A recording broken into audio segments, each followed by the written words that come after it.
Blog Talk Radio.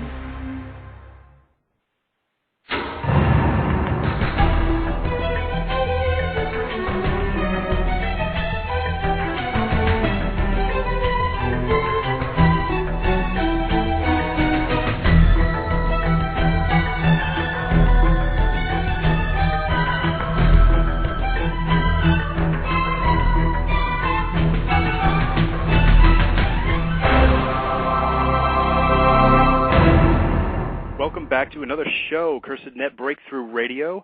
It is September 15th, 2008. I'm Greg Messina, along with Byron LeBeau, co-author of the Cursed Net, and we will be speaking with guest Zen Garcia today from FallenAngels.tv. And he has much to speak on in terms of the documentaries that he's worked on and the books that he's written. Byron, how are you doing today?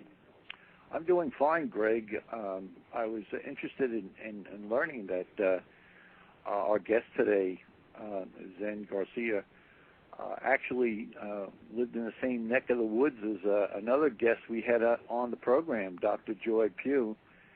And I'm extremely curious to see how he got about meeting Dr. Joy, and also how that documentary went with her. Sure. Just touching on some recent events, we've had two major hurricanes hit in the past several months. The first one being Hurricane Gustav, which headed for New Orleans, and it did not turn out to be as strong a hurricane as Katrina, but it certainly did leave quite an aftermath. And of course, the one, Hurricane Ike, which has left many homeless in especially Texas. In Galveston and Houston. It was devastating. Just on the news yesterday, both areas were really hurt badly. Yeah, and you know what? Our prayers will go out to those people who are homeless, and we do pray that these people will be able to get through this. The Lord is there. He is watching, and the main thing is He wants everyone to come to Him, with a pure heart and an open mind, and bringing people to understanding the truth behind the times that we're living in. And Zen Garcia has actually has done a documentary regarding the Hurricane Katrina levees, the break. I believe that's correct. The Hurricane Katrina and the levees breaking, and I think people will be interested in what he has to say regarding that. It does go into the lines of conspiracy a little bit, but I think this is something that people also need to hear. And I really go back to Byron, this part in Scripture of Isaiah chapter 8, where he's talking about fearing God, and he says in Isaiah chapter 8 verse 12, "Do not call conspiracy everything that these people call conspiracy. Do not fear what they fear, and do not dread it. The Lord Almighty is the one you are to regard as holy. He is the one you are to fear. He is the one you are to dread."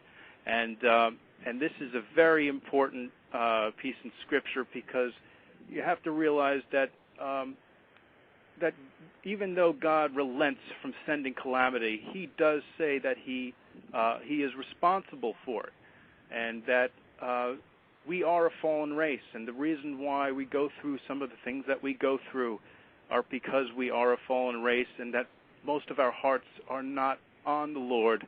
It is on material things. It is of things that just are more of a distraction. And anyway, I'm gonna let Zen come on in on this. Zen, how are you today? I'm doing great. I really appreciate the time and the space that y'all are providing for me to bring out some of the research that I've done into these different areas and facets, especially with the levees. And I did make a documentary called "When the Levees Break: The Bombing of the Lower Ninth Ward." it's there available on YouTube, and it explores a lot of what you were talking about with what really did happen in when the levees failed. And there's been numerous accounts, and even the ABC News and different newscasts that recounted how people witnessed and experienced bombings, the levees being bombed. And we all know that the hurricane actually passed east of New Orleans before the levees so-called failed or collapsed, and it wasn't until after the hurricane had already passed and the strongest part of the storm surge had already passed the city that the levees failed. And it was along a concrete barrier that was, I think it was like 100-foot stretch that was blown wide open in this concrete steel reinforced barrier. And there's been congressional testimony, and in my documentary I use all of that congressional testimony to verify all of what I'm talking about. NBC News in depth tonight, the long road back from Hurricane Katrina and the emotional hearing on Capitol Hill this week with black residents of New Orleans, some of whom made incendiary claims that the federal government intentionally flooded their neighborhoods, something you hear a lot of in New Orleans. In depth tonight, here is NBC News senior investigative correspondent Lisa Myers. It has become a strongly held belief by some in the storm zone.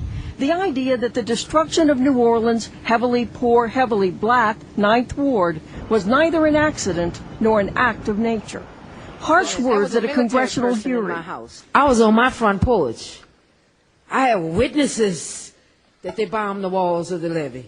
Boom, boom, mister. I'll never forget it. Certainly appears to me to be a mass act of genocide and an ethnic cleansing. Similar sentiments, sometimes couched as rumors, also have been voiced by Louis Farrakhan, leader of the Nation of Islam, and director Spike Lee. I don't find it too far-fetched that they try to displace all the black people out of New Orleans. Do you believe the government blew up the Trade Center? Do you believe the government blew up the levees in New Orleans? I have to be honest, I don't know what happened with that. I do know this, that Minister Farrakhan is advocating strongly at this Millions More movement this Saturday for the victims of Katrina. And his argument about the levees in New Orleans is part of his and our, the Millions More movement, strong advocacy for the victims of Katrina. Malik, we must have a federal investigation and a United Nations investigation into what happened in New Orleans. Yeah, this is very interesting information because not many people are knowledgeable in this area or even heard anything like this before. So how did you go about getting this information, researching it? Well, it was after 2004 when John Kerry came out and conceded to George Bush without even all of the provisional ballots being counted in Ohio. And when John Edwards came out an hour before John Kerry did and said, we will not quit until all votes are counted. When he came out and conceded, I saw a video that Alex Jones had done an interview with public broadcast. I believe it was PBS or C-SPAN, and he was talking about how John Kerry and George Bush were related, how they were cousins, and that they were both members of a Skull and Bones Society, the secret society in Yale. And when I found that information out, I started to do a lot of research into, not only the election in 2004 and the election in 2000, but also the events of 9/11.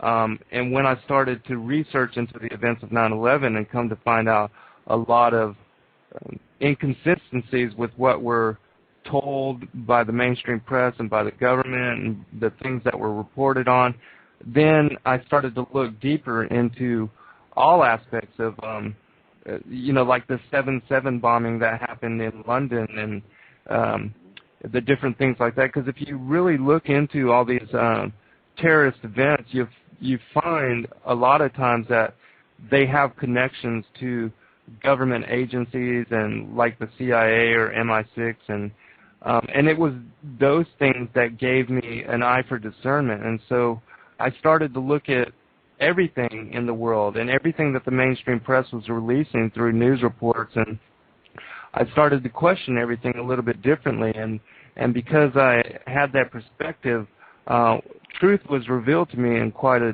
different way. And ever since that time, the Lord has blessed me more and more with an eye for truth and an eye for discernment. And my research has led me into various aspects of all kind of different things that people consider conspiracy theories. I consider them conspiracy realities.